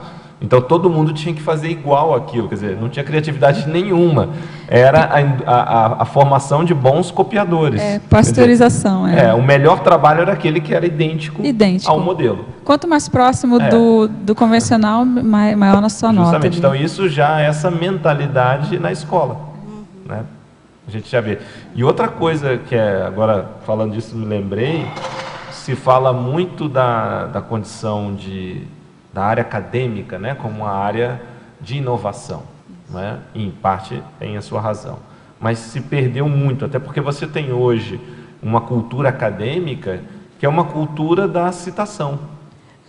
Então, há muitas vezes, numa banca, né, seja no mestrado, num doutorado, se dá muito mais valor para a citação do monstro sagrado do que uma citação, uma reflexão, um pensamento próprio, lógico, original. Então, isso é um absurdo. Você vê, geralmente, tese de doutorado, né, dissertação de mestrado, tese de doutorado, onde tem uma média de 3, 4 citações por folha, por página, na verdade, por página. Por página. Então, aonde você vai ter inovação com essa mentalidade? E, às vezes, é aquele texto assim, um parágrafo segundo Ciclano, e aí no outro parágrafo, de acordo com Beltrano, que concorda com o fulano, nas palavras do fulano. Então, tem uma professora do Rio de Janeiro, da UF do Rio de Janeiro, que ela fala que é o texto ventríloco, porque é só com é só com a fala dos outros. Nunca você vê a fala do autor propriamente daquela obra, porque ele só está se baseando na dos outros. Até o nível de especialização é assim, né? Você não se cria nada. Né? A nível de mestrado, você pode defender alguma tese. Aí você chega no doutorado e eles... que se considera para você ser doutorado, original, é um absurdo. Ou seja, você estuda 20 anos na caixinha. Aí eles querem que você saia da caixinha no doutorado. De repente, você mude a sua forma. Sai da caixinha. Mas essa é a vantagem de se fazer livros, né? Aí é a vantagem de se fazer livros, porque no livro, mesmo o doutor escrevendo o seu próprio livro, ele vai dizer o que ele pensa. E também para criar massa crítica daí. Ele vai fazer o que ele pensa, mas nessa educação acaba que muitos, na hora que vão fazer, reproduzem. Sim, porque ele já está formatado para a academia. Também, está formatado. A cultura da... Assim, utilizar a preceptoria, né, é uma opção, né? Só que daí eu penso assim, que vai ter demanda financeira, né? Daí, que muitos pais não, entre aspas, não têm tempo para acompanhar a educação do filho, né? Fazer essa educação em casa. Não sei. E o autodidatismo, eu acho que o autodidatismo é outra saída. Mas se não tem tempo, ele não vai ter tempo nem nesse formato, nem no outro, nem convencional. Assim, a questão é por isso que manda a criança para a escola, porque... De mudar. Formas de mudar, né? Bom, Alba, infelizmente estamos chegando ao final desse verbete. Acho que esse tema ele é muito importante. Legal. Vale a pena você, dentro das suas pesquisas, poder trazer, obviamente, vários outros verbetes, mas até dentro dessa temática, como já é um tema de seu interesse de pesquisa, né? Eu acho que tem outras facetas aí que você pode expandir bastante. Dentro desse aqui tem um próximo que vai ser autoconfiança inventiva. Perfeito, perfeito. Muito bom. Então, acho que... E é até um tema que praticamente não é abordado, né? Fazendo essa relação autoconfiança e inventividade, né? Já é um processo bem original. Então, aguardamos aí os outros verbetes. Parabéns, né, por essa temática. Eu queria agradecer aqui, além da professora Alba, agradecer os tertulianos aqui presentes, agradecer também aos teletertulianos, agradecer a equipe da Enciclo Sapiens, professor Eucárdio, professora Keiko, agradecer a equipe aqui do tertuliário de suporte técnico, professor Robson e professor Christian, e agradecer, obviamente, aos amparadores. Até uma próxima oportunidade, vamos aos nossos comerciais. Muito obrigado. Obrigado. As pontuações da tertúlia de hoje são 17 assinaturas no livro de presença, 13 perguntas presenciais e 14 perguntas respondidas online. Hoje nós temos 5 recados. A Eliana com o programa Verbetografia e o curso Leitura Lúcida, a Malude com a ressignificação da autoimagem, a Marta com a hipótese em parafenomenologia e o Eduardo com a parapoliticologia. Eu quero convidar você a escrever um verbete para a Enciclopédia da Conscienciologia. E uma das maneiras de fazer isso é acessar, realizar o programa Verbetografia, que vai iniciar nessa quinta-feira, dia 26. Esse programa ele é totalmente EAD, ou seja, você pode, de qualquer lugar onde você esteja, fazer este curso e, ao final de 3 meses, estar com o seu verbete pronto para encaminhar para a enciclopédia. Também vai iniciar no dia 10 de março uma turma presencial, ou seja, aulas em AD, mas encontros semanais aqui em Foz do Iguaçu, nas terças-feiras. E o outro recado que eu dou é o curso Leitura Lúcida.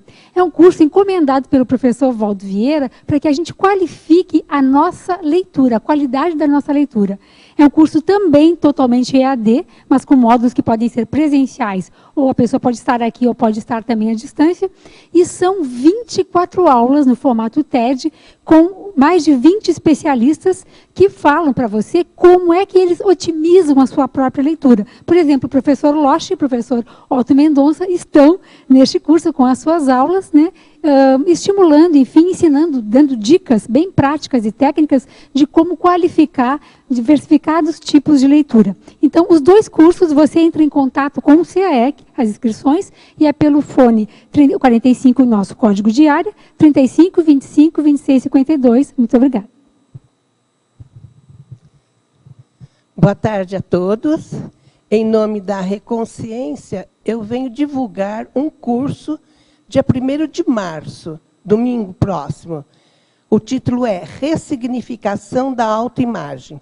O professor é Henri Leboeuf, ele é voluntário, professor e pesquisador da Conscienciologia desde 2001. Ele também é graduado em Física.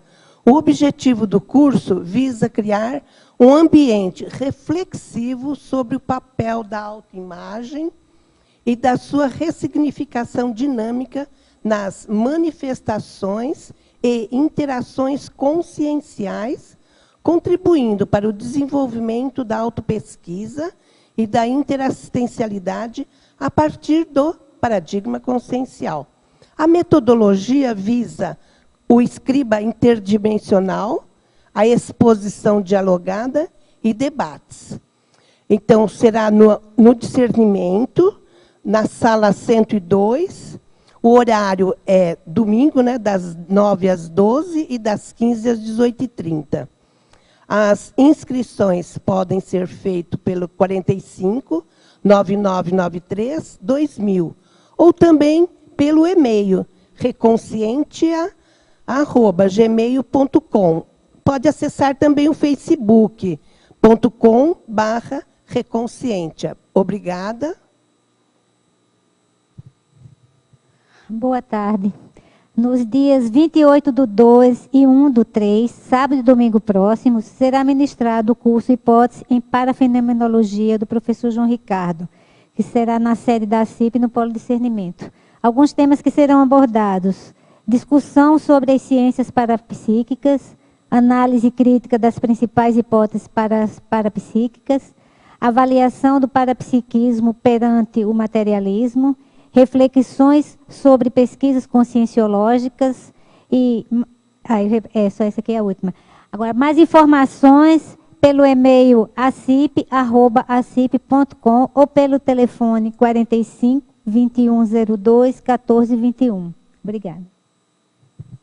Olá, pessoal, boa tarde. O nosso convite especial é para o curso Parapoliticologia aplicada à pré-intermissiologia.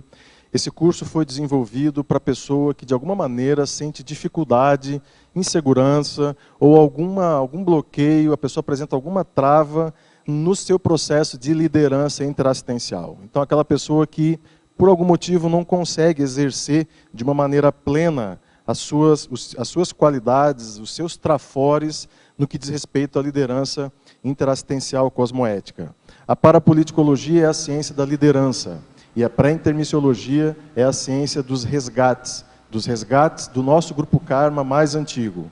Então, nós juntamos essas duas ciências para potencializar a capacidade interassistencial do aluno. Então, você está pronto para promover os primeiros resgates extrafísicos complexos do seu grupo karma mais antigo? O curso foi montado numa plataforma de 3 módulos, sendo o primeiro módulo online, começando agora em março, com 8 aulas específicas do tema, com professores especialistas e 5 EPICONs durante todos os módulos. E no segundo módulo, que é o presencial, será em abril, de 10 a 12 de abril, e o último módulo de 22 a 24 de maio de 2015. A gente chama atenção para esse terceiro módulo, que é um módulo consciencioterápico, justamente para permitir esse destravamento, que a gente está chamando, do aluno, para que ele possa se sentir mais liberto, mais fluido no processo da programação existencial, no exercício da programação existencial dele. Então, as inscrições podem ser feitas no site da Apex, apexinternacional.org. Você pode parcelar em até 6 vezes, o valor do curso é R$ 650. Alguns alunos têm nos perguntado se é possível fazer apenas um módulo. Não é.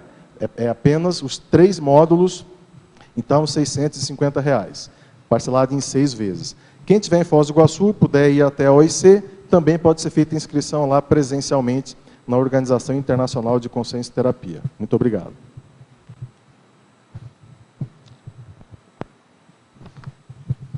Para amanhã, teremos o verbete Desassediometria, especialidade Autoconscienciometrologia, e a verbetógrafa Kátia Arakaki. Muito obrigado e boa tarde a todos.